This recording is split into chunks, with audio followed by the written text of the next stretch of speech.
Well, how's it going, everybody? My name is Pete Conan, and thank you for taking a moment to check out this video today.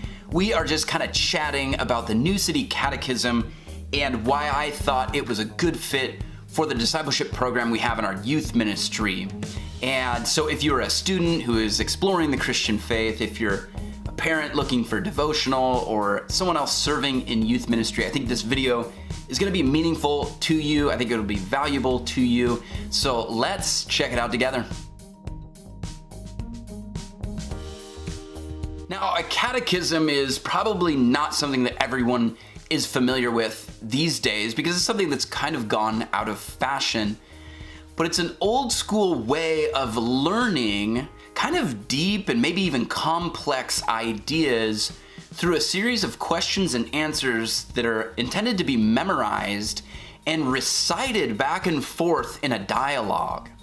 And so it's not really the way we're taught to learn today, at least, but I do think it is a good way of learning, and that's what we're gonna kind of dig into that a little bit more here. I thought the New City Catechism was actually a pretty practical thing to look into because it's just 52 questions, and you may not go through each question each week of the year because you're going to have breaks and things like that, or you may want to insert a little bit more discussion, as I think a lot of these questions do inspire more dialogue, and so you may want to kind of mix and match it as you go. And I think as students ask more questions, you're naturally going to kind of adjust, and that's the way it is with anything like this. With any curriculum, you're not really slavishly loyal to it. You're going to use it as a scaffolding, and I think the New City Catechism asks some really good questions. The other cool thing is that it's a combination of a bunch of different older catechisms from the Reformed tradition. So you got these big brain reformers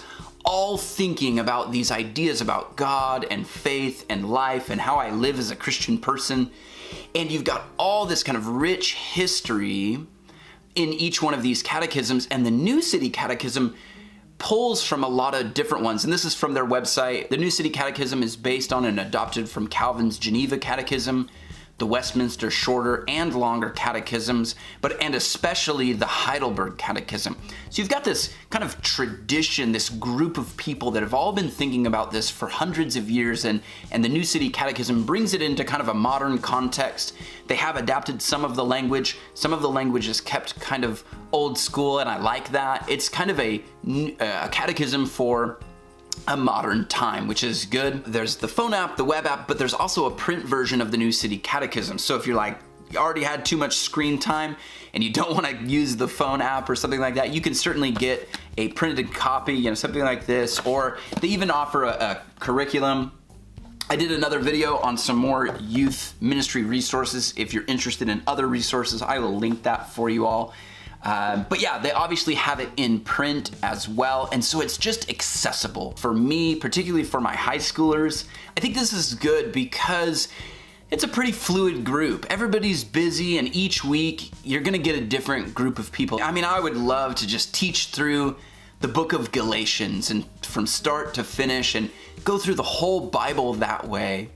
But when you meet each week, and when each time you meet, it's kind of a different group of people, it's really hard to do that because the Bible is so contextual. It's a little bit easier to teach just topically, but I want to make sure that those topics that we teach are really theological. I don't want to shortchange my students because we kind of live in a world that's really bankrupt when it comes to ideas about God and morality and how to live this life. So we're going to go through things topically, but I want to make sure if we do that, it's going to be rich, that it's going to be a really rich environment for questions and answers and learning. And I think a catechism, when it's done rightly, should assist in that dialogue. The other cool thing about the New City Catechism is it's made for adults and it's made for kids. It's not really made for youth, and so we're kind of breaking the mold here a little bit, using it in our youth ministry, but I like that, because it's kind of a choose your own adventure. And if I'm completely honest, I like the kids version better. I mean, it's just more simple language, and when you're thinking of memorizing something, I really like the short and concise answers. And so yeah, I mean, I'm gonna use the kid version. That's just me. So for youth, if you wanted to go into some more developed language and you wanted to use the adult version, you certainly can. I think you guys are brilliant anyway, so you can just go for it. So I certainly think the New City Catechism is a good fit for a discipleship program, but I think it can also present some challenges, particularly because this is just not the way young people are taught to learn today. I mean, imagine if you went into a class and your professor or your teacher says, okay, today we've got 52 questions in our test and I'm gonna give you all the answers.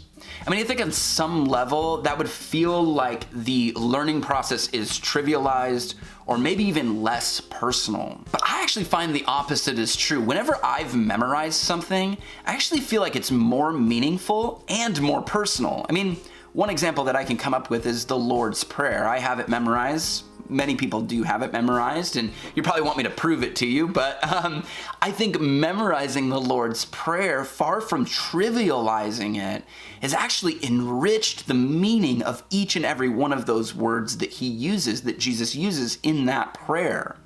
And as I've thought about it, and as I've recited it, and as I've kind of taken it more personally, as I've gone through that process, and having it memorized and going through that kind of process allows me to think about it on a deeper level than I would have if I'm trying to wrestle through the concepts and the ideas without it being memorized. So although I think that's a challenge, I think it's also a benefit for students and even for parents who are going to be going through this. The other thing that is potentially a challenge, but also like a really cool thing about a catechism, is we're not asking for your opinion. One of the questions in the New City Catechism is, what is God? That's a really awesome question, and the catechism is going to give you the answer, and then you're supposed to think about that answer. So it can feel a little impersonal in that sense, but what you realize is that it's more community focused. It's community-based in that sense that you are thinking through what your faith community believes about this particular subject. Or maybe it's your family or whatever tribe you might belong to. I mean, you're part of that community process of thinking through these kind of deep and meaningful ideas. And so yes, it's not your opinion and this person's opinion, but I think that's really good, because in a world where really it's just opinion and opinion and opinion, we've lost really good dialogue.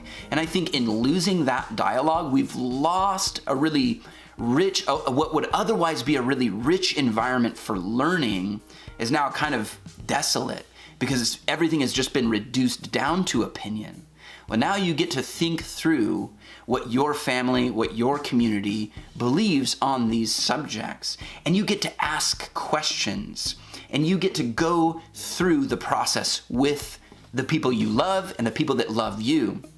Now, I think the other danger is the idea that a catechism is just kind of this rigid exercise of asking and answering, and you're not supposed to be thinking. And I don't think that's the way a catechism is supposed to be taught. I think when a catechism is taught and used rightly, it actually inspires more curiosity and more creativity when it comes to thinking through kind of big and maybe difficult concepts like what is God, or who is God, or how should I live my life? And so I hope that this process is meaningful to you. For those of you who are going through the New City Catechism with us, I hope that this introduction is a good one to kind of get you started and get you thinking about this. I will leave any links that I think are relevant in the comments section below, and please share your thoughts and your comments with us as well. So I look forward to going through the process with you. I look forward to making more videos, and specifically we are going to be making videos that deal with the questions that we find in the New City Catechism. And that's kind of a big project, but I look forward to doing that with you guys, and I look forward to engaging more and more with this community as we move forward. So thank you. Thank you for your time and for coming and hanging out and being a part of this community. So that's gonna do it for me today. I look forward to catching you, beautiful people, in the next video. And until then, be good.